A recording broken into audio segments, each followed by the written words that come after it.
Welcome back to the Save It for Parts channel. Today we're doing a quick behind-the-scenes look at some of the audio systems that I use when I'm filming. Now, the camera that I'm currently using is this Canon Vixia HFG30, and I got this from Garden Fork. I'll throw a link to his channel down below. This is a little bit better than the Sony camera I was using before, and especially because it includes this Fuzzy Rabbit microphone. So this is a very nice microphone. It cuts down on wind noise, it's very directional, and picks up audio when I'm looking at the camera here much better than just the built-in mic does.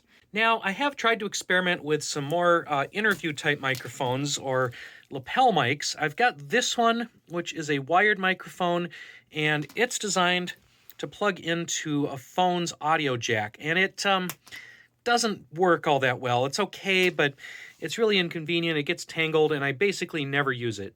Here's my behind-the-scenes drawer of video junk. So all the USB cables, outdated GoPros, battery packs, that's just going to get stuffed back in there because, again, I never use the thing. Now, moving right along, I've recently-ish picked up this UM177 video microphone system. So this is a little battery-powered receiver that clips onto your camera. You'll notice this is back from the days of mini DV cameras, so this thing is not super new, but it did come with a bunch of these things.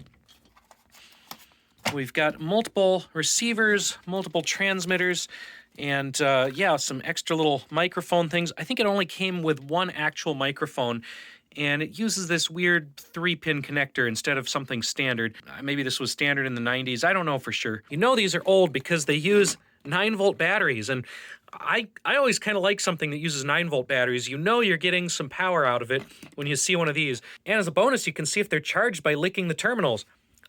Ow! Don't do this at home, kids. I'm working on a video right now, and I want to be up on my roof when I say some stuff on the camera, but I have the camera down on the ground, so that seems like a good opportunity to test this system out. All right, behind the scenes for the little transmitter microphone thing, we've got the Samson receiver here clamped onto the camera. I could not find this obscure little balanced output 3-prong thing. I'm sure this is incredibly common in the audio industry and everybody happily pays $50 for this stupid plug, but I don't have one. So we're using the just headphone out jack. This is also a 3-prong connector, 3-conductor, so I don't know why we had to do this, but whatever. That's going into the mic input. Okay, audio check with the remote microphone. Yeah, it kind of sounds terrible. Okay, we're going to try the remote microphone one more time. We've got that hooked up to the unbalanced output. I've got that level turned to -30. I'm still hearing some static on the headphones. There is a lot of background static. There appears to just be static even with the microphone unplugged on my little sender unit, so I think it's just getting radio noise. How does that sound? Is this going to be usable for having the camera set up way over there and me saying something stupid way over here? Let's find out. Yeah, these things are basically unusable. I don't know. We might have to throw these away. The levels are all blown out. The stupid little fuzzy dingus on my lapel mic just keeps falling off and vanishing. So yeah, the build quality on this is kind of terrible. The audio quality is kind of terrible. And yes, somebody out there is going to tell me I need to get this stupid little proprietary 3-prong thing because I have to be a real audiophile. You know what, I'm not going to spend money on a stupid proprietary connector that nothing else uses. All right, I've been to Axeman Surplus, and for $20, I picked up another wireless lapel mic. This is made by Revo Labs. It comes in a couple pieces here. There's the microphone, charging base, and the receiver. There was also a little earpiece for it. Now, it did not come with a power supply. Both the charger and the receiver use 5-volt DC, and I was able to find one of these universal power supplies, charging it with 6 volts because that's close enough. Now, there were no instructions with this, so I'm trying to figure out how to sync the mic with the base station.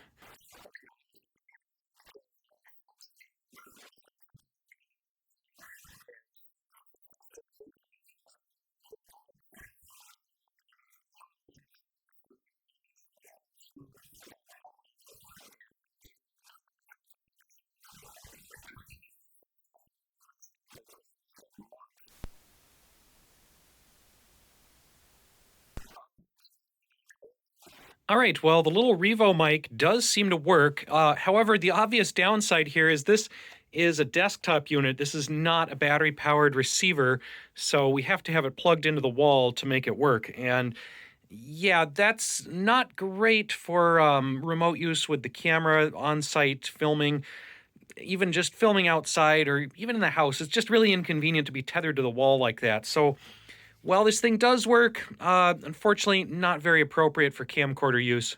So I went on Amazon, and for $27, I picked up this universal wireless microphone. This is supposed to have mic input, USB-C, and whatever Apple's using this week.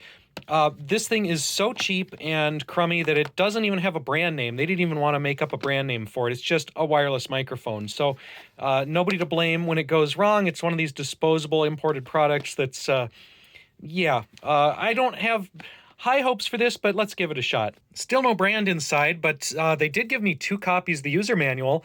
I assume one of these is supposed to be French or Spanish or something, but they just gave me 2 English versions just for fun. And those powered up and paired themselves pretty easily. I'm not sure if these are supposed to be screens here. They had little screen protectors on them, but nothing's showing up. So I think this just plugs straight into microphone jack. Okay, and we are testing the little no-name brand Amazon microphone. Now the levels, I'm looking on the camera screen, and the levels seem to be maxing out again. So supposedly we can click this 3 times and it'll sound different. All right, checking 1, 2, 1, 2.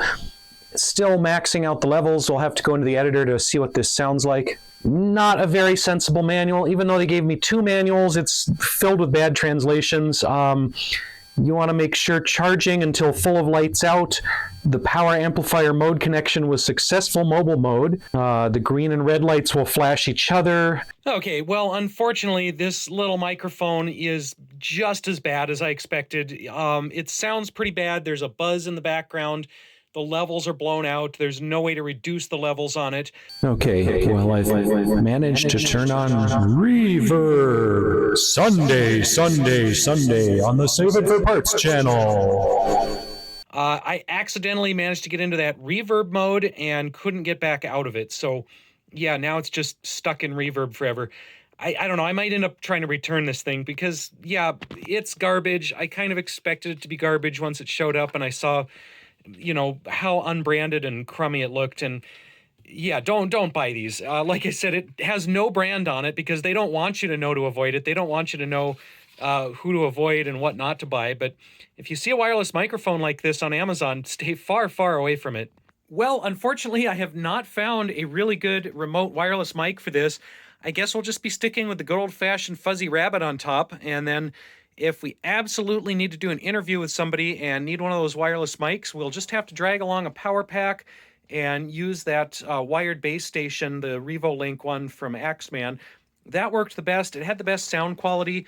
Anyway, that's all I've got for this one. Thanks for watching, and we'll see you next time. Continue talking in a wireless tone of voice as we get farther away from the camera. You can see how well this works over here. Audio,